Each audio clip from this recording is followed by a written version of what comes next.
سعودی عرب سے کسی نے پوچھا ہے، میرا ایک دوست ہے، میں اس کو نماز پڑھنے کے لیے بولتا ہوں تو نہیں پڑھتا۔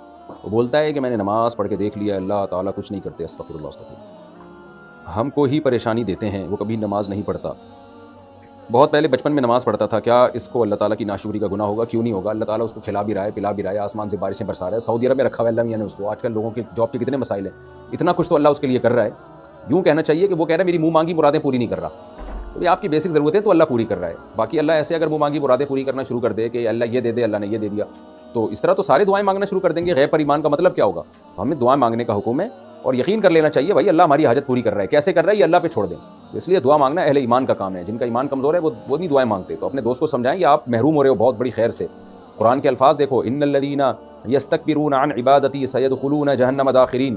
جو لوگ میری عبادت سے، یہاں عبادت سے مراد ہے دعا، عبداللہ بن عباس فرماتے ہیں عبادت سے دعا مراد ہے، کہ جو میری دعا سے تکبر کرتے ہیں، جو سمجھتے ہیں ہمیں دعا مانگنے کی ضرورت نہیں ہے، تو وہ جہنم میں رسوا ہو کے داخل ہوں گے، اس لیے کہ انہوں نے وہ اپنے آپ کو خود مختار سمجھتے ہیں، اپنے آپ کو اللہ کی رحمت کا محتاج نہیں سمجھتے۔ تو یہ معمولی جرم نہیں ہے، اس لیے دعا قبول ہو یا نہ ہو، نماز سے مسائل حل ہو یا نہ ہو، ہم نے نماز ہی پڑھنی ہے، اللہ سے مانگنا ہے، باقی اسباب بھی اختیار کرنے ہیں۔ تو غیب کا معاملہ ہے، تو جب آپ اللہ پہ اطمینان کریں گے، رکھیں گے، تو پھر دعائیں بھی قبول ہوں گی اور نماز سے مسائل بھی حل ہوں گے۔ جب آپ کا ایمان نہیں ہوگا تو پھر یہی ہوگا جو آپ کے دوست کے ساتھ ہو رہا ہے۔ لیکن پھر بھی میں کہتا ہوں اس کو یہ سوچنا چاہیے کہ اللہ تو میرے مسائل حل کر رہا ہے۔ سعودی عرب میں بیٹھا ہوا ہے آپ کا دوست، اور کیا چاہیے بھائی؟ کراچی، وہ ایک واقعہ ہے نا کہ ایک خاتون کار میں، بہترین لگژری کار کی ڈرائیو کر رہی تھی، سگنل پہ گاڑی روکی تو پھٹے پرانے کپڑے والا فقیر آیا اور خاتون سے بھیک مانگی۔ خاتون نے اس کو کچھ پیسے دے دی اور کہا دعا کرنا میرے لیے۔ اس فقیر نے بولا لگژری کار میں بیٹھی ہوئی اب کیا جہاز اڑاؤ گی کیا، اور کیا دعا کروں؟ تو یہی حساب ہے ناشکری کا، اتنا کچھ اللہ نے دیا اور کہتے ہیں اللہ مسائل حل نہیں کر رہا ہمارے۔ کراچی سے کسی نے پوچھا ہے، میں 30 سال کی باشعور پڑھی لکھی لڑکی ہوں، مجھے بچپن سے شوگر ہے اور میں انسولین پر ہوں، میری شادی نہیں ہو رہی ہے، میں بہت پریشان ہوں۔ لوگ اس بیماری کی وجہ سے مجھے ریجیکٹ کر دیتے ہیں، میرے رشتے آتے ہیں لیکن میری والدہ کو سمجھ نہیں آتے اور والد کا انتقال ہو چکا ہے۔ میں کہتی ہوں کہ میری شادی کریں، اب مجھ پر مایوسی طاری ہو گئی ہے۔ یہ لوگ شادی نہ ہونے کے تانے دیتے ہیں، میرے اللہ سے شکوے بہت ہو گئے ہیں، برائے مہربانی کوئی عمل بتائیں۔ ہمارے سوسائٹی میں دوسری تیسری شادی کا رواج نہیں ہے، اس کا یہ عذاب ہے کہ آپ تو شوگر ہیں، جن کو شوگر نہیں بھی ہے ان کی بھی 30 سال سے زیادہ عمریں نکل رہی ہیں، بہت سی ایسی لڑکیاں ہیں، کوئی عیب نہیں ہے، پھر بھی جی مرد کو تھوڑا سا، ان کو جو تھوڑی سی کوئی شکل اچھی نہیں ہوگی، تھوڑا ویٹ زیادہ ہے، اس بیس پہ رشتے انکار ہو رہے ہیں۔ ابھی مردوں کے دماغ بہت اوپر پہنچ چکے ہیں، تو جب ہماری سوسائٹی میں 2-3 شادیوں کا رواج ہوگا تو یہ مسائل خواتین کے ٹھک کر کے حل ہوں گے۔ تو یہ اللہ کا قصور نہیں ہے، سوسائٹی کا قصور ہے، ہمارا قصور ہے، اس لیے سوسائٹی میں 2-3 شادیوں کو پروموٹ کریں۔ میرے پاس تو ایسے لوگ بھی آئے ہیں جو معذور لڑکیوں کو نکاح کا پیغام بھیج رہے ہیں دوسری شادی کے لیے۔ پولیو کی ایک خاتون جن کے بیچاری کے پاؤں میں کچھ ہو گیا، اس کو پیغام بھیج رہے ہیں کہ یار دوسری پہ اب چلو ایسا کر لیتے ہیں۔ ایسے بھی میرے پاس کیس آیا کہ ایک شخص نے کہا کہ جو ایک لڑکی ہے اس کے گردوں میں فالٹ ہے، ڈائلیسس پر ہے، تو جو ہے وہ مالدار آدمی، اس نے کہا میں کیونکہ 20-25 سال کی لڑکی ہے، اس نے کہا میں اس کو دوسری شادی کرنے کے لیے تیار ہوں۔ تو جب مرد سیکنڈ تھرڈ میرج کی طرف آئے گا تو یہ مسائل آٹومیٹیکلی انشاءاللہ حل ہوں گے۔ میں دعا کرتا ہوں اللہ آپ کو کوئی اچھا رشتہ بتائے۔ اور ویسے بھی جو لوگ ہیں نا جو شوگر کی وجہ سے کسی لڑکی سے نکاح نہیں کر رہے، تو خوب ایک بات اچھی طرح سمجھ لیں، شوگر کوئی ایسی بیماری نہیں ہے جس میں آپ کو نقصان ہو اس لڑکی سے شادی کرنے میں۔ شوگر کا مطلب کیا ہے؟ ہم جب گاڑی خریدتے ہیں تو ایک گاڑی مینول ہوتی ہے، ایک آٹومیٹک ہوتی ہے۔ تو مینول گاڑی میں آپ کو کیا ہوتا ہے کہ جیسے جیسے گاڑی کی اسپیڈ بڑھتی ہے آپ کو گیئر اسی کے حساب سے مینٹین کرنا پڑتا ہے، تو جبکہ آٹومیٹک میں گاڑی خود گیئر کو مینٹین کرتی ہے، پہلا گیئر، دوسرا گیئر، تیسرا گیئر۔ تو ہماری باڈی میں شوگر کنٹرول کرنے کے لیے، جب ہمیں شوگر کی بیماری نہیں ہوتی تو ہماری باڈی خود ہی شوگر کو کنٹرول کر رہی ہوتی ہے، اور جب شوگر کی بیماری ہوتی ہے تو ہمیں خود کنٹرول کرنا پڑتا ہے۔ تو اگر آپ خود کنٹرول کرتے رہیں تو شوگر کا پیشنٹ 100 سال جیتے ہیں۔ ہم نے اپنے ریلیٹیو میں دیکھا ہے 99 سال میں انتقال ہوا، 100 سال میں انتقال ہوا، اس لیے کہ 40 سال شوگر رہی ہے ان کو، لیکن انسولین لیتے رہے اور شوگر کا خیال کرتے رہے۔ تو اس لیے اگر کسی لڑکی کو شوگر ہے تو کوئی بھی مرد اگر اس سے نکاح کرتا ہے تو وہ خاتون کو بھی تو پتہ ہوگا نا اپنی انسولین کب لینی ہے اور شوگر کو کیسے، وہ تجربہ تو ہو چکا ہوتا ہے، تو عین ممکن ہے کہ یہ اس کی عمر زیادہ لمبی ہو، زیادہ اچھی صحت کے ساتھ یہ زندگی گزار سکے۔ تو اس لیے اس کو ایسی بیماری کے طور پہ نہیں لینا چاہیے جس میں جو ہے ہم جو بہت زیادہ ڈر جاتے ہیں، گھبرا جاتے ہیں۔ تو شوگر کا پیشنٹ اگر اپنے آپ کو ایکسرسائز کر کے اور انسولین وغیرہ لے کے چلاتا رہے تو فٹ فاٹ ہے وہ، اس کو انشاءاللہ کوئی مسئلہ نہیں ہوتا اس کے ساتھ۔ مسئلے ان کے ساتھ ہوتے ہیں، بدپرہیزیاں کرتے ہیں، انسولین نہیں لیتے، جو ڈاکٹر کی ہدایات ہیں اس پر عمل نہیں کرتے، ورزش وغیرہ نہیں کرتے، تو ان کے ساتھ مسئلہ ہوتا ہے۔ محمد احمد بحریہ ٹاؤن لاہور سے، اگر میں غلط نہیں تو جو بندہ رمضان المبارک میں اپنی بیوی کے ساتھ ہم بستری کر لیتا ہے تو اس کا کفارہ 60 دن کے روزے یا پھر 60 غریبوں کو کھانا کھلانا ہے۔ لیکن اگر کوئی بندہ رمضان میں روزے کی حالت میں خدا نخواستہ زنا ہی کر لیتا ہے تو اس کا کیا کفارہ ہے؟ 60 روزے ہے بھائی، 60 روزے لگاتار، اور کھانا کھلانا نہیں ہے، کھانا تو بوڑھے لوگ کھلائیں گے جو روزہ رکھنے کی جن میں طاقت نہیں ہے، یا کوئی شوگر کا ایسا پیشنٹ ہے کہ کنٹینیو روزہ رکھنا ممکن ہی نہیں ہے اس کے لیے حکم یہ کہ 60 غریبوں کو کھانا کھلائے، ورنہ 60 روزے ہی رکھنے پڑیں گے۔ احمد سیدہ افغانستان سے، اگر امام نماز پڑھ رہا ہو اور اس کو یاد آ گیا کہ اس کا وضو نہیں تھا تو پھر امام کو کیا کرنا چاہیے؟ کیا نماز توڑ دینی چاہیے؟ وضاحت فرمائے۔ جی فوراً نکل جانا چاہیے امام کو پتلی گلی سے، اور جو ہے اس میں مقتدیوں کو بھی امام پہ اعتراض نہیں کرنا چاہیے، انسان ہے سب کچھ ہو سکتا ہے بھائی۔ انسان بھول بھی سکتا ہے. صحیح بخاری کی حدیث ہے, نبی صلی اللہ علیہ وسلم نماز پڑھانے کے لیے کھڑے ہوئے, اقامت ہو چکی تھی, پھر آپ نے فرمایا یا ایھا الناس انما انا بشر مثلکم انسا کما تنسون, اے لوگوں میں تمہاری طرح کا ایک بشر ہوں, انسان ہوں, میں بھول سکتا ہوں جیسے تم بھولتے ہو. تو مجھ پہ غسل فرض ہے, میں غسل کرنا بھول گیا.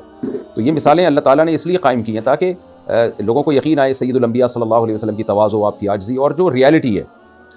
آپ نے خدائی کا دعویٰ نہیں کیا تو جو بھی انسان ہے بھائی بھول چک ہو سکتی ہے. تو اس لیے اگر کبھی ایسا ہو امام کو یاد آ جائے میں وضو کرنا بھول گیا ہوں, تو اس میں کوئی شرم کی بات نہیں ہے. وہ نماز توڑ دے, لوگوں سے کہہ دے بھائی آپ نماز دوبارہ پڑھیں, وجہ بتانے کی ضرورت نہیں ہے, بس لوگوں سے کہہ دے بھائی نماز دوبارہ ہوگی. لوگ اگر سمجھدار ہوں گے تو دوبارہ پڑھ لیں گے, نہیں ہوں گے تو امام سے پوچھتے رہیں گے کیوں کیوں کیوں. تو یہ لوگوں کے پاگل ہونے کی علامت ہے. چھوڑ دو بھائی, وہ جب کہہ رہے تو کوئی وجہ تو ہوگی نا. اچھا بھائی,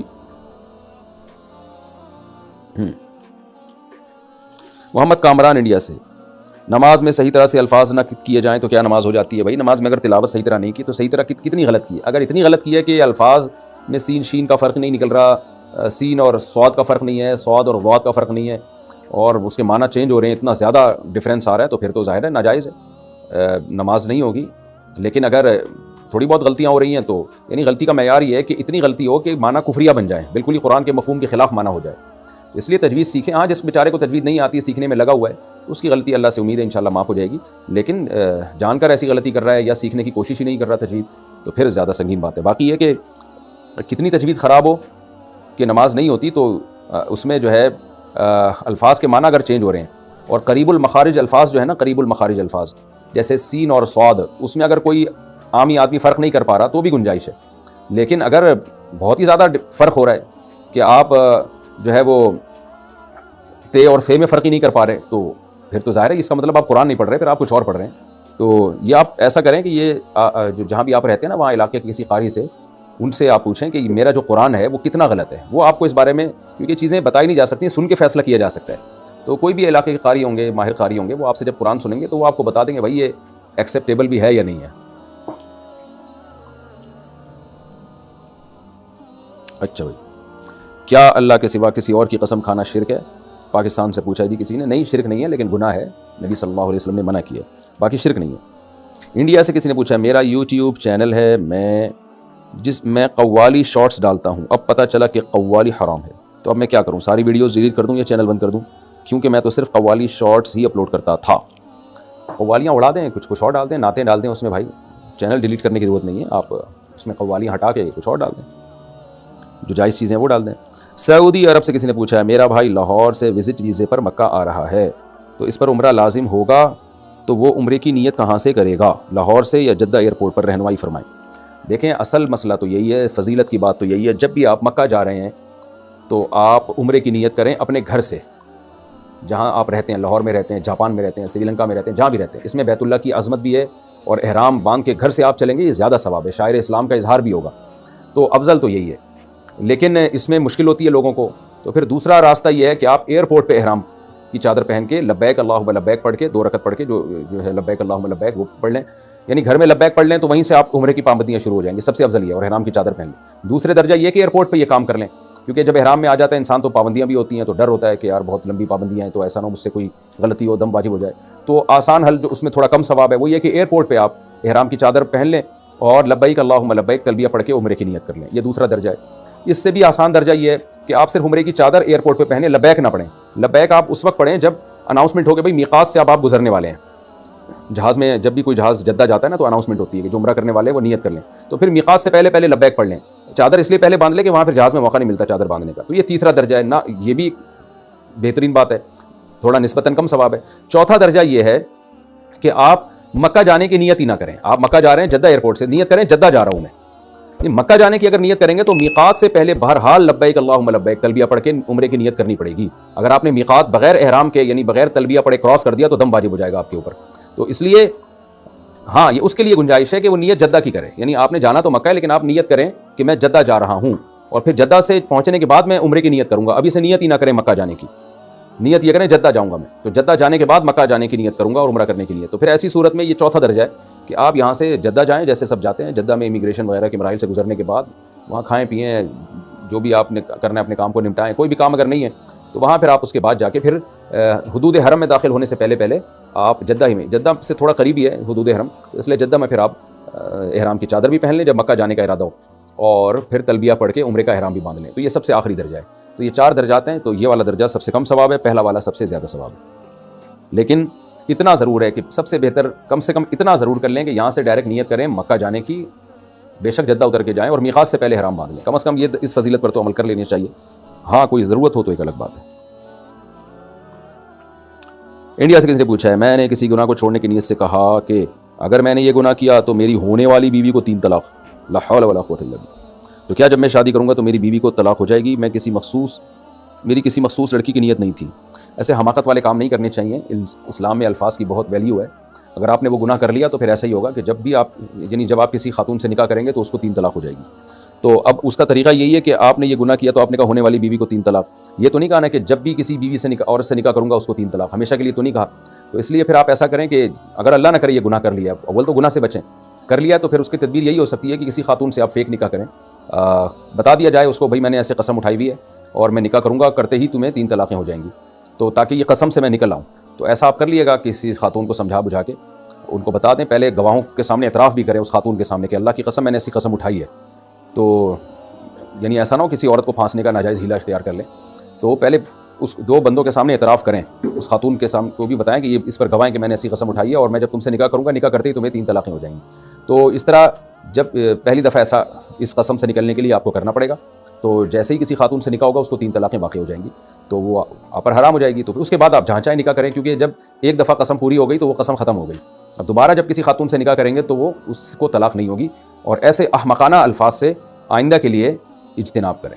بیوی کو اس طرح سے لوگ ایسے کر رہے ہوتے ہیں، مجھے یاد ہے ایک بچپن کا واقعہ، ایک دفعہ ہم کہیں ٹیکسی میں جا رہے تھے، ایک بندہ جو تھا وہ سفر لمبا ہو گیا، تو اس نے کہا، ڈرائیور نے کہا آئندہ میں اس علاقے میں آئے میری بیوی کو 7 طلاقیں۔ میں بچہ تھا، میں نے کہا یار تم کیا بیوقوف والی بات کر رہے ہو سکتا ہے تمہیں کبھی ایمرجنسی میں یہاں نہ پڑے۔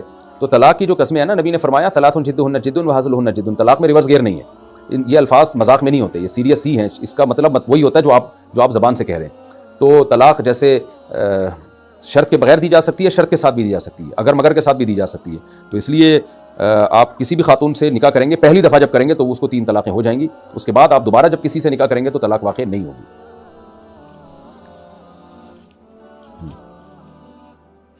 اوکاڑا سے محمد عثمان، میں ایک نجی اچھا یہاں بہت سے لوگ ایسی روایات اسلاف سے پیش کرتے ہیں کہ بھائی نکاح سے پہلے تو طلاق ہوتی نہیں ہے، بہت سارے تابعین تبع تابعین سے یہ منقول ہے کہ نکاح سے پہلے طلاق نہیں ہے، تو یہ بھی تو نکاح سے پہلے ہی طلاق ہے، تو یہ نکاح سے پہلے طلاق نہیں ہے، خوب سمجھ لیں، یہ طلاق کو معلق کیا جا رہا ہے نکاح کے بعد۔ میری ہونے والی بیوی یعنی وہ عورت جس سے میں نکاح کروں، تو جب وہ بیوی بنے گی تو اس وقت وہ طلاق کا محل ہوگی۔ اسلاف سے جو روایات ثابت ہے نا کہ نکاح سے پہلے طلاق نہیں ہوتی، اس کا مطلب وہ ہے کہ کسی عورت کے سے شادی ہوئی نہیں تو پھر آپ اس کو 100 دفعہ بھی طلاقیں دے دو تو آپ اس سے نکاح کر سکتے ہو، کیونکہ نکاح ہوا ہی نہیں ہے۔ جبکہ یہاں جو معلق کیا جا رہا ہے ہونے والی بیوی یعنی وہ عورت جس سے میں نکاح کروں گا، تو نکاح کے بعد طلاق دے رہے ہیں آپ اس کو، لیکن الفاظ پہلے ادا کر رہے ہیں، طلاق کا وقوع نکاح کے بعد ہی کر رہے ہیں آپ۔ تو اس لیے ایسا نہ ہو کہ کوئی یہ کہے کہ بھئی وہ اسلاف سے فلاں فلاں روایات میں احادیث میں آتا ہے کہ نکاح سے پہلے طلاق نہیں ہے، تو وہ مسئلہ اور ہے، یہ مسئلہ اور ہے۔ یہاں ہو جائے گی کہ آپ نے معلق کیا ہے، اور معلق جو کیا ہے تو طلاق آپ واقع کر رہے ہیں نکاح کے بعد، آپ کہہ رہے ہیں ہونے والی بیوی یعنی وہ عورت جس سے میں نکاح کروں گا۔ تو ہاں اجنبی عورت کو آپ کہتے ہیں تجھے طلاق ہے 100 دفعہ بول دیں تو طلاق نہیں ہوگی، کیونکہ آپ کی بیوی نہیں ہے۔ جبکہ یہاں جو طلاق واقع ہو رہی ہے وہ تو بیوی بننے کے بعد ہو رہی ہے، یعنی آپ اس کو معلق کر رہے ہیں کہ جب بیوی بنے گی اس کے بعد طلاق۔ اچھا بھائی اوکاڑا سے محمد عثمان نے پوچھا، میں ایک نجی کمپنی میں بطور سافٹ ویئر کام کرتا ہوں، کمپنی یہ کیا لکھا ہے بھائی، کمپنی پر یہ کچھ لفظ گڑبڑ لکھا ہوا ہے، بہرحال ایک فنڈ کے نام سے کچھ، اچھا پروویڈنٹ فنڈ اس کے نام سے کچھ پیش کرتی ہے، ٹھیک ہے۔ اس فنڈ میں وہ ایک فارم بھرنے کے بعد میری رضامندی سے میری تنخواہ کا کچھ حصہ کاٹ لیتے ہیں، اگر میں 1 سال یا اس سے زیادہ کے بعد جمع کی ہوئی رقم نکالتا ہوں تو وہ مجھے میری اصل رقم کا دگنا دیں گے، اگر میں 1 سال سے پہلے نکالتا ہوں تو وہ مجھے بغیر کسی فائدے کے جمع کی گئی اصل رقم ملے گی۔ میں نے ان سے پوچھا کہ یہ دگنی رقم کیوں دے رہے ہیں، انہوں نے کہا کہ یہ ملازمین کا فائدہ ہے اور ہم دیتے ہیں، اس لیے آپ ہمارے ساتھ کام کرتے رہیں۔ ایک اور شرط یہ ہے کہ اگر میں ایک بار فنڈ نکال لیتا ہوں تو دوبارہ اس سے فائدہ نہیں اٹھا سکوں گا۔ میرا سوال یہ ہے کہ اگر مجھے دگنی رقم مل جائے تو میری رقم کے علاوہ باقی رقم سود کی ہوگی یا نہیں؟ کیا یہ دگنی رقم لینے کی اجازت ہے یا میری صرف اصل رقم حلال ہے؟ یہ دگنی رقم آپ لے سکتے ہیں، یہ سود نہیں ہے، کیونکہ آپ نے کوئی کمپنی کو پیسے نہیں دیے، لون نہیں دیا جس پہ کمپنی آپ کو قرضہ ڈبل کر کے دے رہی ہے، بلکہ یہ آپ کی تنخواہ کو کاٹا جو جا رہا ہے نا، تو یہ ایسے ہی ہے جیسے قسطوں پہ جب آپ کوئی اس کی مشابہ ہے، نظیر ہے اس کی، یہ حقیقت ایسی نہیں ہے اس کی، یعنی نظیر ہے کہ جب آپ کیش پہ کوئی چیز لیتے ہیں تو سستی ہوتی ہے، قسطوں پہ لیتے ہیں تو مہنگی ہوتی ہے۔ تو یہ یعنی جو آپ کی جو تنخواہ ہے نا وہ بعد میں دی جا رہی ہے، تنخواہ جو ہے یہ بعد میں دی جا رہی ہے، اور جب بعد میں تنخواہ دی جا رہی ہے تو پہلے سے طے ہے کہ وہ اتنی زیادہ ہوگی، اس پہ اتنے % اضافہ ہوگا، تو وہ تنخواہ ہی کا حصہ ہے۔ تو اس پہ علماء کی بڑی تحقیق ہے، اور جتنے بھی معتبر مفتیان کرام ہیں سب کا یہی فتویٰ ہے کہ یہ سود میں داخل نہیں ہے، لہٰذا آپ لے سکتے ہیں، جائز ہے۔ روہیل صاحب کراچی سے پوچھتے ہیں اگر کوئی شخص 15 لاکھ روپے قرض دیتا ہے اور 5 سال کا ٹائم دیتا ہے، اس دوران 10,000 روپے لیتا ہے اور 15 لاکھ اپنی جگہ باقی ہیں، تو کیا یہ سود ہوگا؟ رہنمائی فرمائیں۔ جی سچی مچی کا سود ہے، یہ خالص سود ہے، حرام ہے، اسی کو تو سود کہتے ہیں، بالکل جائز نہیں ہے 10,000 جو اضافی نفع اس نے لیا، کیونکہ پہلے سے معاہدہ ہے اس کا، لیکن اگر ایگریمنٹ نہ ہو تو پھر اگر کسی نے قرضہ لیا اور اپنی خوشی سے بڑھا کے واپس کر دے تو یہ سود نہیں بلکہ یہ حل جزاء الاحسان الا الاحسان، بشرطے کہ اس پر کسی قسم کا کوئی اخلاقی دباؤ نہ ہو۔ فردوس آسٹریلیا، یہ خاتون پوچھتی ہیں جی ہم باہر ملک میں رہتے ہیں، میرے شوہر بالکل بھی گھر کے کام کاج میں میری مدد نہیں کرتے، میں ان کو اکثر کہتی رہتی ہوں، مجھے پہلے معلوم ہوتا کہ آپ ایسے ہیں تو میں کبھی آپ سے شادی نہیں کرتی، کل شام کو میں نے ایسے ہی پھر ان کو بولنا شروع کیا تو اس کے جواب میں شوہر نے مجھے کہا تم آزاد ہو، جاؤ دوسری شادی کر لو۔ تو میں نے ایک دم ان سے دوبارہ پوچھا کہ کیا مطلب، تو انہوں نے کہا اگر تم چاہتی ہو تو، یہ بات انہوں نے چڑ کر کہی تھی، غصے کی حالت میں نہیں کہی تھی، برائے مہربانی رہنمائی فرمائیں کہ کیا اس سے طلاق واقع ہو جاتی ہے؟ انہوں نے اللہ کی قسم کھائی ہے کہ ان کی طلاق کی نیت نہیں تھی، اور مجھے بھی معلوم ہے کہ اس وقت طلاق کی نیت نہیں تھی، بس جان چھڑانے کے لیے بولا تھا انہوں نے، نہیں اس سے طلاق واقع نہیں ہوئی ہے۔ لفظ آزاد کے بارے میں پوری ڈیٹیل سے میں ایک سوال جواب ریکارڈ کروا چکا ہوں، وہ فتویٰ دوبارہ دیکھا جا سکتا ہے۔ تو شوہر کی اگر نیت نہیں ہے تو طلاق واقع نہیں ہوئی، نارملی شوہر اس طرح کہہ دیتے ہیں تم آزاد ہو، تو اس میں طلاق کی نیت نہیں ہوگی تو نہیں ہوگی، لیکن اگر بیوی نے طلاق کا مطالبہ کیا اور جواب میں شوہر نے کہا یا شوہر نے یوں کہا تم میری طرف سے یعنی میرے نکاح سے آزاد ہو یا مجھ سے آزاد ہو، تو پھر خوب سمجھ رہے ہیں ایسے موقع پہ یہ الفاظ طلاق ہی کے ہوتے ہیں، لیکن یا مجھ سے یا میرے نکاح سے کا کوئی لفظ نہیں تھا، اس لیے طلاق اور کوئی قرائن واضح قرینہ بھی نہیں ہے جس سے پتہ چل رہا ہو، اس لیے یہاں طلاق واقع نہیں ہوئی ہے۔ اور ویسے جو ہے نا یہ شوہر کو گھر کے کام کاج کرنے چاہیے، لیکن اتنا بڑا مسئلہ نہیں ہے، اگر وہ نہیں کر رہا گھر کے کام کاج تو اس سے طلاقیں مانگنا شروع کر دی جائیں یا اس کو یہ کہہ دیا جائے کاش میں کہیں اور نکاح کر لیتی، تو میرا خیال ہے اتنا بڑا اس کو تھوڑا برداشت کر لینا چاہیے۔ اللہ کرے شوہر گھر کے میں کام کاج میں ہاتھ بٹائیں، لیکن اگر نہیں بھی بٹا رہے تو شوہر کو یہ کہنا مجھے پتا ہوتا تو میں کہیں اور نکاح کرتی، مردوں پہ یہ چیز بہت بھاری گزرتی ہے، بہت برا لگتا ہے ان کو یہ لفظ، تو آپ کہیں اور کر لیتی، ہو سکتا ہے وہ گھر کے کام کاج میں ہاتھ بٹا رہا ہوتا اور باقی جو ہے وہ اور کوئی عیب ہوتا اس کے اندر، تو اس لیے جو ملا ہوا ہے فی الحال اس پہ اللہ کا شکر ادا کریں۔ جن کو نہیں ملا ہوا وہ تو کہہ رہی ہیں ہمیں ایسا مل جائے بھلے گھر میں کام کاج میں ہاتھ نہ بٹائے، لیکن میاں تو ہو نا وہ، اس لیے شکر کرنا چاہیے، ان چیزوں پہ لڑنا بھڑنا نہیں چاہیے۔ محمد لیاری کراچی سے پوچھتے ہیں مفتی صاحب نماز پڑھنے کا کیا مقصد ہوتا ہے؟ بھائی نماز پڑھنے کا مقصد اللہ کی رضا ہے، اللہ نے حکم دیا، ہم حکم کے پابند ہیں، آرڈر از آرڈر، باقی اس میں بہت ساری حکمتیں، ایک بڑی حکمت ہے نماز بے حیائی سے برے کاموں سے روک لیتی ہے، ہر وقت آپ پاک رہتے ہیں نماز کی وجہ سے، نمازی آدمی کا جسم لباس ہر وقت پاک رہتا ہے تو صحت اچھی رہتی ہے، فجر میں اٹھتا ہے وہ 15 دفعہ ناک صاف کرتا ہے، 15 دفعہ جو ہے اپنے منہ کو صاف کرتا ہے، جسم کو صاف کرتا ہے، یہ ساری حکمتیں ہیں نماز کی، لیکن اصل کیا ہے؟ اللہ کا آرڈر ہے، ہم نے پڑھنی ہے۔ پاکستان سے کدھر پوچھا مفتی صاحب آپ نے ایک ویڈیو میں یہ بات کہی تھی کہ وہ عورت گھٹیا ہے جس کو ایک سے زیادہ مردوں سے تعلق کا شوق ہو، تو ہم عورتوں میں سے تو کوئی بھی ایسا نہیں چاہتی، میں تو یہ سمجھتی ہوں کہ جس طرح اللہ نہیں چاہتا کہ کوئی اس کے ساتھ کسی کو شریک کرے، اسی طرح کوئی شوہر بھی نہیں چاہتا کہ اس کی بیوی کا ایک اور شوہر ہو، تو ہم بیویاں کیسے یہ چاہیں گی کہ ہمارے شوہروں کی ہمارے علاوہ جنت میں حوریں بھی ہوں یا دنیا میں 2 بیویاں ہوں؟ مجھے اس بات سے بہت تکلیف ہوتی ہے کہ ایسا کیوں ہے، رہنمائی فرمائیں اس بارے میں۔ دیکھیں کسی کے بھی ماتحت زیادہ ہو سکتے ہیں، سربراہ زیادہ نہیں ہو سکتے، مرد جو ہے وہ گھر کا سربراہ ہے، شوہر سربراہ ہے عورت کا، الرجال قوامون علی النساء، اللہ نے قرآن میں فرمایا مرد جو ہیں وہ عورت کے نگہبان ہیں، سربراہ ہیں، تو جو سربراہ ہوتا ہے نا وہ ایک ہی ہوتا ہے، زیادہ سربراہ ہونا ماتحت کی ذلت ہے، تو اس لیے عورت کا شوہر ایک ہی ہو سکتا ہے، لیکن شوہر کے جو بیوی ہے وہ ماتحت ہوتی ہے، تو ماتحت زیادہ ہو سکتے ہیں، باقی یہ تو ایک نیچرل چیز ہے، عورت کو سوکن سے تکلیف ہونا اور یہ چاہنا کہ میرے شوہر کی دوسری بیوی نہ ہو، کیونکہ اس کو یہ ہوتا ہے کہ بھئی میرے شوہر کی محبت ڈیوائیڈ ہوگی، تو اس کا یہ غیرت کے خلاف نہیں ہے، لیکن یہ ویسے نیچرل ہے، تو یہ عورت کی تکلیف ہوتی ہے، لیکن جیسے اس کی مثال ایسے نیا بچہ آتا ہے نا جب ماں باپ کے گھر میں بچہ پیدا ہوتا ہے، تو پرانے بچوں کو اس سے بھی تکلیف ہوتی ہے کہ اب ماں باپ اس کو گود میں اٹھا رہے ہیں، ہم نے تو دیکھا ہے بڑا بچہ غصہ کرتا ہے بھائی اس کو جو مجھے محبت ملنی چاہیے وہ اس کو کیوں ملنا شروع ہو گئی، لیکن اب اس چکر میں ماں باپ بچے پیدا کرنا ہی چھوڑ دیں تو کل انہیں بچوں کا نقصان ہوگا، ان کو بہن بھائیوں کی نعمت سے ہی محروم ہو جائیں گے، تو یہ وقتی نقصان ہوتا ہے۔ اسی طرح عورت پر جب سوکن آتی ہے تو اس کو ایک وقتی نقصان ہوتا ہے، اس کو دھچکا لگتا ہے، لیکن اگر مرد کی بیوی ایک اور شوہر کر لے گی وہ تو ایسے ہی جیسے ایک ملک میں 2 سربراہ ہو گئے، 2 صدر ہو گئے، 2 وزیر اعظم ہو گئے، ان میں تو تلواریں چلیں گی، پھر وہ یہ بالکل غیرت کے خلاف ہے، پھر اولاد کا نسب کتنا مشکوک ہو جائے گا، تو اس لیے اسلام کیونکہ دین فطرت ہے تو اسلام نے یہ بتایا کہ مرد زیادہ بیویاں رکھ سکتا ہے، اس کی ماتحت ہے، سربراہ کے تحت ماتحت تو بہت ہو سکتے ہیں، ماتحتوں کا سربراہ ایک ہی ہوتا ہے لیکن شوہر ایک ہی ہوگا، تو باقی اسلام نے یہ بھی بتایا کہ عورت کے لیے سوکن سے اس کو تکلیف ہوتی ہے تو اس تکلیف کو برداشت کرے، کیونکہ شریعت نے کا اصول اور ضابطہ یہ ہے کہ فرد واحد کی تکلیف کو برداشت کیا جائے گا اجتماعی نقصان سے بچانے کے لیے، تو اب اگر ایک عورت کی خاطر مرد دوسری شادی چھوڑ دے تو جو دوسری عورتوں کا نقصان ہو رہا ہے، ان کو گھر نہیں مل رہا، ان کو عفت اور پاک دامنی والی زندگی نہیں مل رہی، تو وہ نقصان زیادہ بڑا نقصان ہے، تو اس لیے اسلام نے حکم دیا کہ بھئی ایک عورت کی تکلیف وقتی طور پر عارضی تکلیف ہے وہ برداشت کی جائے گی، اس عورت کو بھی حکم دیا کہ وہ برداشت کرے، اور اس پہ اللہ کی طرف سے اس کو اجر ملے گا قیامت کے دن اگر وہ برداشت کر لیتی ہے، وہ ایسے واویلا نہیں کرتی، تو اور اگر وہ برداشت نہیں کرتی تو وہی ہوگا جو ہماری سوسائٹی میں بیڑا غرق ہو رہا ہے خواتین کا۔ دوسری بات ہے اگر وہ برداشت نہیں کرتی تو مرد میں اللہ نے یہ سیکشول ڈیزائرز عورت سے کئی گنا زیادہ رکھی ہیں، مرد میں خواہش بہت زیادہ ہوتی ہے، عورت میں نہیں ہوتی زیادہ، تو مرد کے ساتھ بھی تو ظلم ہے نا، پھر یہ وہ پھر گناہوں کی طرف مائل ہوتے ہیں۔ آپ دیکھ لیں کروڑ پتی مالدار لوگوں میں بیوی ایک ہی ہوتی ہے، میں سب کی بات نہیں کر رہا، لیکن بہت جگہ ایسا ہوتا ہے، بیوی ایک ہی ہوتی ہے اور پھر دوستیاں 20 عورتوں سے منہ کالا کر رہا ہوتا ہے جا کے وہ. تو مرد اور عورت دونوں کی نیچر کے حساب سے اسلام نے احکام دیے. تو خواتین کے لیے یہ ایک آزمائش ہے، سوکن ایک آزمائش ہے، لیکن ان کو چاہیے اللہ کا حکم سمجھ کے اس کو برداشت کریں. اسلام نے یہ نہیں کہا کہ عورت اپنے شوہر کو کی دوسری شادی کرائے، اس کو ترغیبیں دے، ایسا نہیں ہے. جب کر رہا ہو تو آپ جانے وہ جانے، آپ اس کی راہ میں رکاوٹ نہ بنے. اور تھوڑا بہت ری ایکشن کرنے کا بھی اس کو حق ہے، ظاہر ایک تکلیف ہوتی ہے، تو اگر وہ بھی ہو جاتا ہے ری ایکشن، اس میں بھی کوئی حرج نہیں ہے، لیکن یہ تکلیف وقتی عارضی ہے، یہ ہمیشہ کی تکلیف نہیں ہے. پاکستان سے پوچھا اگر ایسے گھر سے رشتہ آ جائے جو نظر و نیاز اور بدعت کرتے ہیں، لڑکا نماز پڑھتا ہے پابندی سے، لڑکی دیندار ہے اور بدعت نہیں کرتی، ایسے میں کیا کیا جائے جہاں اس کے علاوہ کوئی اور رشتہ دیندار فیملی سے نہیں آ رہا اور لڑکی کی عمر بھی نکل رہی ہے؟ اب دیکھیں اس میں لڑکی کی اگر عمر بھی نکل رہی ہے تو اگر وہ بدعت ان کی شرک کی حد تک نہیں پہنچی ہوئی ہے تو پھر شادی کر دینی چاہیے، کیونکہ بڑی مصیبت سے بچنے کے لیے چھوٹی مصیبت کو برداشت کیا جا سکتا ہے. کیونکہ آگے اس لڑکی کے ماں باپ دنیا سے چلے جائیں گے، بھائی اپنی بیویوں کے ساتھ رہتے ہیں اور بھابھیوں جو ہے وہ کون برداشت کرتا ہے نندوں کو آج کل. تو پھر مجبوری ہے تو مسلمان، اگر شرک کی حد تک بدعت نہیں ہے تو نکاح کر لے پھر مجبوری میں.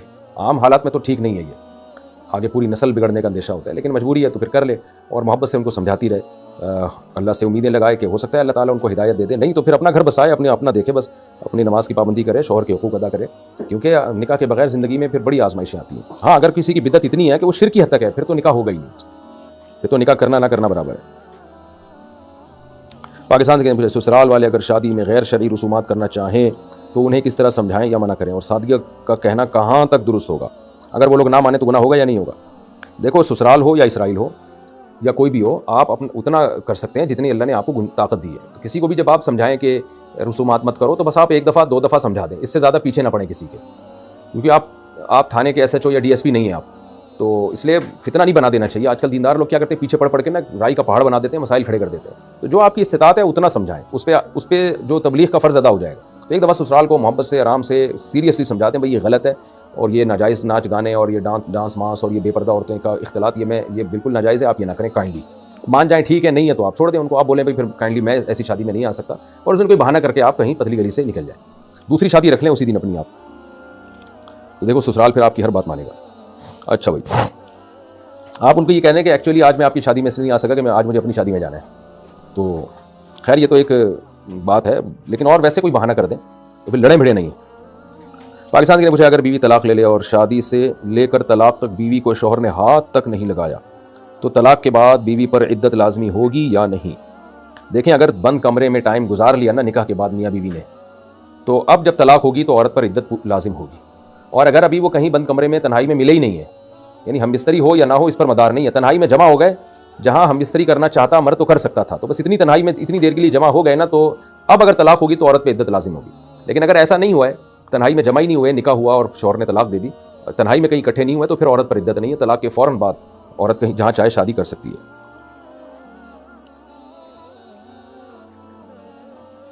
پاکستان کے مجھے میرا ایک بھائی ہے، 2 چھوٹے بچے ہیں. بھابھی کچھ ماہ پہلے ایک چھوٹی سی بات پر ناراض ہو کر میکے چلی گئی تھی. کافی عرصے تک بھائی بچوں کو روزانہ دادا دادی سے ملانے کے لیے آتا رہا. اب بھابھی اور ان کے والد نے بچوں کو ملنے سے روک دیا. کیا ہمیں کوئی عملی اقدام کرنا چاہیے؟ یہ بہت بڑا ظلم ہے. یہ آج کل میاں بیوی کے جھگڑے ہوتے ہیں، بچوں کو چھین لیتے ہیں، یہ ظلم ہے. تو میاں بیوی کے جتنے بھی جھگڑے ہوں بچوں کو ملنے سے کوئی نہیں روک سکتا.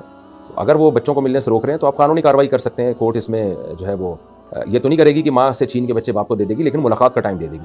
تو لڑکی والوں کو چاہیے جتنا بھی جھگڑا ہو بچوں کو بیچ میں انوالو نہ کیا کریں. اس سے جھگڑے بہت سنگین نوعیت کے ہو جاتے ہیں اور اچھے بھلے گھر جو ہے سے اجڑ جاتے ہیں. یہ بچوں پر بھی ظلم ہے کہ باپ سے محروم کرنا یا ماں سے محروم کرنا، اور باپ یا ماں پہ بھی ظلم ہے کہ ان سے محروم کر دیا جائے. اگر نمازی کے سامنے سے کوئی بندہ گزرے تو کیا نماز میں کھڑے کھڑے ان کو ہاتھ سے روک سکتے ہیں؟ کیا نماز ٹوٹ تو نہیں جائے گی؟ مسجد میں بہت سے نمازی سامنے سے گزر رہے ہوتے ہیں، جی ان کو روک سکتے ہیں، کھڑے کھڑے ہی روکیں گے. اور آپ کیا چاہتے ہیں، کیسے روکنا چاہتے ہیں آپ ان کو؟ نماز تو آپ نہیں توڑ سکتے نا. تو کوئی گزر رہا ہے تو ایسے کر کے روک لیں. تو یا سبحان اللہ کہہ دیں زبان سے، یہ بھی ٹھیک ہے، لیکن سبحان اللہ سے اس کی سمجھ میں آئے گا نہیں. وہ سمجھے گا میری تعریف کر رہا ہے، سبحان اللہ کتنی اسپیڈ سے گزر رہا ہوں میں. تو ہاتھ سے روک دیں اس زمانے میں، یہی بہتر ہے. لاہور سے کسی نے پوچھا ہے میں نے ایک لڑکے کے ساتھ نکاح کیا. نکاح میں صرف لڑکے کے 2 دوست شامل تھے، کوئی قاضی صاحب نہیں تھے. حق مہر کی بھی کوئی بات نہیں کی گئی. لڑکے کے دوستوں نے مجھ سے پوچھا تو میں نے کہا مجھے قبول ہے. 3 بار بولا، اور جب لڑکے سے پوچھا تو اس نے 2 بار بولا. پھر جب اس کو بولا کہ 3 بار بولو تو اس نے 4 بار بول دیا. سبحان اللہ، کیا نکاح ہو گیا؟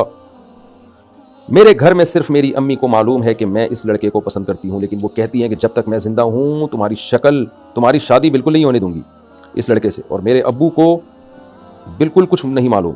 اس لیے میں نے ان سے چھپ کر نکاح کیا۔ تو کیا نکاح ہو گیا؟ کیا والد کی اجازت لازمی ہوتی ہے؟ دیکھیں، یہ آپ نے پوچھا ہے لاہور سے، تو اس لڑکے کے پورے حالات بیان کریں تاکہ پتہ چلے وہ آپ کا ہم پلہ اور کفو ہے یا نہیں ہے۔ تو لاہور میں جامعہ اشرفیہ سے رابطہ کر لیں آپ، بڑا مشہور مدرسہ ہے، تو لڑکے کے حالات ان کو بتائیں۔ تو اگر وہ لڑکا آپ کا ہم پلہ اور جوڑ کا رشتہ ہے تو نکاح ہو گیا، اگرچہ آپ نے بہت غلط حرکت کی ہے، کیونکہ 2 گواہ بہرحال موجود تھے، 2 یعنی میاں بھی لڑکا لڑکی کے علاوہ 2 بندے موجود تھے، تو نکاح تو ہو گیا، لیکن یہ کہ یہ حرکت بہت بری حرکت ہے، غیر اخلاقی حرکت ہے، اس سے اوائڈ کرنا چاہیے۔ اور اگر وہ لڑکا آپ کے جوڑ کا نہیں تھا تو نکاح نہیں ہوا۔ اب وہ لڑکا آپ کا ہم پلہ کفو ہے یا نہیں ہے، تو میرا مشورہ یہی ہے کہ آپ جامعہ اشرفیہ میں وہاں جا کے نا کسی بھی سینئر مفتی سے ملیں، کیونکہ لاہور میں ہے تو اس لیے میں نے وہاں کا پتہ بتایا آپ کو۔ اس لڑکے کے پورے حالات بتائیں تو وہ فیصلہ کر لیں گے کہ، اور اپنے بھی حالات، تو اس سے ان کو اندازہ ہو جائے گا یہ آپ کے پیرالل، آپ کے جوڑ کا، آپ کے کفو کا ہے یا نہیں۔ اچھا، مہر کا جو مسئلہ ہے اس میں، تو نکاح بغیر مہر کے تذکرے کے بھی ہو جاتا ہے، تو ایسی صورت میں مہر مثل دینا پڑتا ہے۔ مہر مثل کا مطلب آپ کی بہنوں کا یا آپ کے خاندان میں عورتوں کا جتنا مہر رکھا ہوگا تو پھر وہ مہر دینا پڑے گا شوہر کو۔ پاکستان سے پوچھے کیا یا نبی سلام علیکہ کہنا جائز ہے؟ جائز ہے، سلام علیکہ کا مطلب آپ پر سلامتی ہو۔ اگر نیت یہ ہے کہ نبی یہیں سے میرا سلام سن رہے ہیں تو پھر تو بھئی یہ شرک ہے، پھر یہ گمراہی ہے۔ لیکن اگر یہ نیت ہے کہ یہاں سے فرشتے میرا سلام نبی تک پہنچا دیں گے تو ٹھیک ہے، لیکن بات یہی ہے نا کہ ہم وہ درود پڑھیں جو نبی صلی اللہ علیہ وسلم سے ثابت ہے۔ تو آپ صلی اللہ علیہ وسلم نے صحابہ کو جو درود سکھایا ہے وہ تو یا نبی سلام علیکہ نہیں سکھایا، وہ تو اللہم صلی علی محمد درود ابراہیم ہے، اور اس کے علاوہ بہت سارے درود کے صیغے ہیں، تو جو سنت سے ثابت ہے اس کو زیادہ فوکس کرنا چاہیے۔ پشاور نے پوچھا اگر کسی کو اللہ اور اسلام کے بارے میں وسوسے آتے ہوں کہ آخرت کچھ نہیں اور دنیا ہی سب کچھ ہے تو کیا کرے؟ ڈر لگتا ہے کہ اسلام سے خارج نہ ہو جائے۔ یہ ڈر لگنا اس کی علامت ہے کہ یہ وسوسے ہیں، یہ خام ہے، یہ آپ کو شک نہیں ہے اللہ رسول پر، تو یہ عین ایمان ہے۔ تو اس لیے ان وسوسوں کا علاج یہ ہے کہ آنے دیں، ٹینشن نہ لیں اس کی، نہ آپ جہنم میں جائیں گے نہ آپ کافر ہو جائیں گے، یہ کسی کو بھی آ سکتے ہیں، اور جتنا اس کے بارے میں سوچیں گے یہ اور آئیں گے۔ لہٰذا اپنے آپ کو نماز روزے میں اور دنیا کے کاموں میں مشغول رکھیں، جو آ رہے ہیں آنے دیں اور خود سے سوچ کے بھی نہ لائیں۔ تو ان وسوسوں کا علاج ہی یہی ہے۔ مفتی صاحب، میں اکرام اللہ بنگش حیات آباد پشاور سے بات کر رہا ہوں، کیا خنزیر کو مارنا جائز ہے؟ ارے وہ اکرام دادا تو نہیں ہے جو ہمارے سسرالی رشتہ دار ہیں، وہی لگ رہے ہیں، اکرام اللہ پشاور بھی حیات آباد بھی۔ بہرحال جی اگر وہی ہیں تو آپ کو میری طرف سے السلام علیکم۔ کہتے ہیں جی کیا خنزیر کو مارنا جائز ہے اگر کسی جانی انسان کو خطرہ ہو، کیونکہ ہم نے 7 خنزیر کو جان سے مارا ہے؟ سبحان اللہ۔ تو کچھ لوگ اس کو غلط سمجھ رہے ہیں، وضاحت کیجیے۔ جائز ہے بھائی، مار سکتے ہیں، کوئی حرج نہیں ہے اس میں۔ انڈیا سے کسی نے پوچھا جی میرے شوہر ایک کمپنی میں کام کرتے ہیں، وہاں کچھ ہندو بھی ہیں، وہ ان کو دیوالی پر مٹھائی بھی دیتے ہیں، ہم کو اس مٹھائی کا کیا کرنا چاہیے؟ کیا ان کو دیوالی کی مبارکباد دے سکتے ہیں؟ وہ بھی ہم کو عید کی مبارکباد دیتے ہیں۔ دیکھیں وہ اس لیے دیتے ہیں عید کی مبارکباد کہ ان کے مذہب میں جائز ہے، جبکہ ہمارے مذہب میں جائز نہیں ہے کہ کسی غیر مسلم کی مذہبی رسوم میں شرکت کریں ہم۔ غیر مسلم کا اکرام بھی کرنا چاہیے، ان کی دعوت بھی کرنی چاہیے، ان کی شادی بیاہ کی رسموں میں اگر وہاں کوئی ناجائز کام نہ ہو تو اس میں شرکت بھی کرنی چاہیے، لیکن ان کی مذہبی رسومات میں شرکت جائز نہیں ہے کسی بھی طرح سے۔ تو اس لیے جو دیوالی تو ان کی مذہبی رسم ہے نا، اس میں نہیں کسی طرح شرکت کے مبارکبادی دی یا مٹھائی کھا لی، یہ شرکت ہی کہلاتا ہے یہ عمل۔ ہاں کہیں مجبوری ہو اور کوئی نقصان کا خطرہ ہو تو ایک الگ بات ہے، اس لیے آپ اوائڈ کریں ان تمام چیزوں سے۔ کراچی سے کسی نے پوچھا میری امی نانی بن چکی ہیں لیکن صحیح راستے پر نہیں ہیں، میں نے بہت بار ان کو برائیوں میں مبتلا پایا ہے، سمجھاتی، میں سوال کو اسکپ کر رہا ہوں، یعنی وہ سمجھتی نہیں ہیں، اور جو ہے ابا بھی میرے سوتیلے ہیں، مجھے لگتا ہے کہ میرا دل چاہتا ہے میں امی کی برائیاں ابا سے کر دوں تو شاید ان کو فرق پڑے، تو آپ مجھے مشورہ دیں۔ میں بار بار امی سے لڑتی ہوں، بدتمیزی بھی کرتی ہوں، مجبوراً مجھے امی کے ساتھ رہنا پڑ رہا ہے، میرا نکاح ہو چکا ہے، میرا شوہر ملک سے باہر ہے اور شادی 1 سال بعد۔ دیکھیں آپ کی والدہ کی آپ نے جو غیر اخلاقی سرگرمیاں ذکر کی ہیں، سنگین نوعیت کی ہیں، تو اس میں آپ جو ہے وہ آپ کنارہ کشی اختیار کر لیں، یہ زیادہ بہتر ہے۔ ماں سے سلام دعا کا تعلق رکھیں، کیونکہ پھر اسی گھر میں آپ رہیں گی تو انسان پھر اس برائی سے خود بھی متاثر ہوتا ہے، خود بھی خطرہ ہوتا ہے کہ اس گناہ میں مبتلا ہو جائے۔ محبت سے 2 3 4 8 10 دفعہ ماں کو سمجھا دیا، علماء کے بیانات بھی سنائیں ان کو، پھر بھی اگر وہ باز نہیں آتی ہیں تو آپ یہاں میرا خیال ہے آپ قیام نہ کریں، آپ یہاں سے دور ہو جائیں۔ وجہ اس کی ہے کہ اس سے پھر آپ کے بچوں پہ بھی برا اثر پڑ سکتا ہے۔ اچھا انہوں نے یہ لکھا ہے کہ رخصتی نہیں ہوئی ہے، یعنی صرف نکاح ہوا ہے، شوہر باہر ملک میں ہے، ہاں تو پھر آپ کی مجبوری ہے، اب آپ کہاں جا سکتی ہیں؟ تو مجبوراً پھر وہیں رہیں، اماں کو سمجھاتی رہیں، یہی ہو سکتا ہے، اور دعا کرتی رہیں، اور پھر اماں کو یہ تھوڑا سا دھمکی دے دیں، ایک دبے لفظوں میں بلکہ صاف لفظوں میں بتا دیں کہ بھائی دیکھیں اگر آپ اس حرکت سے باز نہ آئی تو میں والد کو بتاؤں گی، میں اگرچہ آپ کے سوتیلے والد ہیں، کیونکہ کنٹرول تو والد ہی نے کرنا ہے، آپ خود تو کنٹرول کر نہیں سکتی ہیں، لیکن ایسے ہی جا کے نہ بتا دیں والد کو جو آپ کے سوتیلے والد ہیں، کسی کا راز فاش نہیں کرنا چاہیے، خاص طور پہ آپ کی ماں ہے، تو پہلے ان کو تھوڑا مہلت دیں، اور میرا مشورہ ہے کہ بتائیں پھر بھی نہیں، لیکن اس طرح سے آپ ان کو تھوڑا تنبیہ کریں۔ محمد لیاری کراچی سے پوچھتے ہیں کہ مفتی صاحب غیبت کسے کہتے ہیں؟ کسی کی غیر موجودگی میں اس کی وہ برائی جو اس کے اندر موجود ہو، تو وہ عمل جو ہے غیبت کہلاتا ہے۔ جیسے آج کل ہوتا ہے 4 آدمی جہاں بھی بیٹھے ہوں تو 5ویں کی برائیاں شروع کر دیتے ہیں، تو یہ عمل غیبت کہلاتا ہے، یہ حرام ہے، ناجائز ہے، ایسے جیسے مردہ بھائی کا گوشت کھانا۔ باقی یہ کہ کوئی شرعی ضرورت ہو تو پھر یہ غیبت جائز ہو جاتی ہے۔ شرعی ضرورت کیا ہے؟ کوئی نقصان پہنچ رہا ہے کسی سے، آپ اس کو متنبع کرنا چاہ رہے ہیں، تو ایسی کوئی شرعی ضرورت ہو، مجبوری ہو تو ایک الگ بات ہے۔ نارملی کسی کی بھی چاہے غیر مسلم ہی کیوں نہ ہو, کسی کی بھی چھپی ہوئی برائی ہے, کوئی چھپ کے گناہ کر رہا ہے, آپ اس کا پردہ نہیں اٹھا سکتے, لوگوں کے سامنے آپ اس کو بیان نہیں کر سکتے. انڈیا سے کسی نے پوچھا میرے اسکول کے یونیفارم کے لوگوں میں ہندو مذہب کا ایک نشان ہے, کیا اس سال میں ایسی ڈریس کو پہننا جائز ہے؟ اصولی طور پر تو جائز نہیں ہے بھائی, اب آپ کی کیا مجبوری ہے, آپ جانتے ہیں. کسی بھی غیر مذہب کا ایسا شعار جو اس مذہب کا حصہ ہو وہ استعمال کرنا جائز نہیں ہے. تو بہتر یہی ہے کہ اگر ایسا یونیفارم ہے آپ اسکول کو چھوڑ دیں اور دوسرا اسکول جوائن کر لیں. آپ کسی بھی قوم کا جو مذہبی نشان ہوتا ہے نا وہ نہیں پہنا جا سکتا. پاکستان سے کسی نے پوچھا میں مغرب کی نماز پڑھ رہی تھی تو میرے منہ سے عام روٹین کا کوئی لفظ نکل آیا, جیسے نماز کے بارے میں سوچ رہی تھی تو نماز کا لفظ میرے منہ سے نکل گیا. جی اگر منہ سے ہی نکلتے ہیں الفاظ تو اگر ایسا لفظ نکل گیا ہے تو وہ کلام الناس ہی کہلائے گا, اس سے نماز ٹوٹ جائے گی چاہے غلطی ہی سے نکلا ہو. انڈیا سے کسی نے پوچھا اگر جمعے کے دن اگر فجر کی نماز نہ پڑھی تو کیا جمعے سے پہلے فجر کی قضا پڑھنا ضروری ہے؟ کیا فجر کی قضا پڑھے بغیر جمعے کی نماز قبول نہیں ہوگی؟ ایسا تو نہیں ہے کہ صاحب ترتیب کے لیے تو لازمی ہے کہ جمعے سے پہلے فجر پڑھے, جو صاحب ترتیب نہیں ہے اس کے لیے لازمی نہیں ہے. صاحب ترتیب کا مطلب وطر سمیت 6 نمازیں جس کے ذمے میں 6 نمازوں سے کم نمازیں جس کے ذمے میں باقی رہ گئی ہوں یا کوئی نماز نہ ہو وہ صاحب ترتیب ہے, اور جس کے ذمے 6 یا 6 سے زیادہ نمازیں باقی ہوں صاحب ترتیب نہیں ہے. تو صاحب ترتیب جب تک پچھلی قضا نہیں کر لیتا اگلی نماز نہیں ہوتی, خوب سمجھ لیں. باقی فجر آپ کی چھوٹ گئی ہے تو جمعے تک تاخیر کرنا تو ویسے ہی بہت بڑا گناہ ہے. نبی نے فرمایا جس کی نماز چھوٹ جائے, بھولے سے چھوٹ گئی یا غلطی سے چھوٹ گئی, تو جیسے ہی یاد آئے وہ فوراً بھولے سے چھوٹ گئی یا نیند میں چھوٹ گئی تو جیسے ہی آنکھ کھلے وہ فوراً پڑھ لے. تو فجر کا وقت تو جیسے ہی مکروہ گزرے گا فوراً پڑھنا لازم ہے. اور اگر کسی وجہ سے تاخیر ہوئی ہے تو اتنی تاخیر کہ اس کو آپ جمعے تک کھینچ لیں, یہ تو بہت برا عمل ہے. تو جلد سے جلد نماز کی قضا کرنی چاہیے, یہ آپ کے کندھے پر ایک بہت بڑا بوجھ ہے. اگر خدا نخواستہ موت واقع ہو گئی تو کتنا بڑا گناہ آپ کے ذمہ ہوگا, تو اس لیے اس کو جمعے کی نماز تک مؤخر کرنا یہ جائز نہیں ہے. پاکستان سے مجھے ہمارے نانا کی جائیداد میں ہماری ماں کا حصہ کتنا ہوگا جبکہ ہماری والدہ کا انتقال ہو گیا ہے؟ دیکھیں نانا کی جائیداد میں ان کے سب بچوں کا حصہ تھا نا, تو مجھے تو نہیں پتا کہ آپ کی خالائیں کتنی ہیں اور آپ کے ماموں کتنے ہیں, اور جب نانا کا انتقال ہوا تو نانی بھی زندہ تھیں یا نہیں تھیں. تو یہ پوری ڈیٹیل جب آپ لکھیں گے تو پھر میں جواب دے سکوں گا, ادروائز یہ تو بتا دوں گا کہ آپ کی نانا کی جائیداد میں ماں کا حصہ تھا. اگر ماں آپ کے نانا کی وفات کے وقت زندہ تھیں تو ان کا حصہ تھا. کتنا تھا یہ جب تک آپ کے ماموں, خالاؤں اور نانی کے بارے میں آپ تفصیل نہیں بتائیں گے اس وقت تک میں جواب نہیں دے سکتا. عبدالرافع سکر سے اگر کوئی دکان کے گلے میں سے والد کی اجازت کے بغیر پیسے نکالتا ہو تو کیا یہ چوری کے زمرے میں آئے گا؟ جی بالکل. اور کیا آپ سمجھتے ہیں وہ ثواب کما رہا ہے, وہ ابا کی اجازت کے بغیر پیسے چرا رہا ہے, تو اسی کو تو چوری کہتے ہیں. اٹ از کالڈ چوری. گناہ کی بات ہے, اسی سے بڑی بڑی ڈکیتیوں کی عادت پڑتی ہے. تو یہ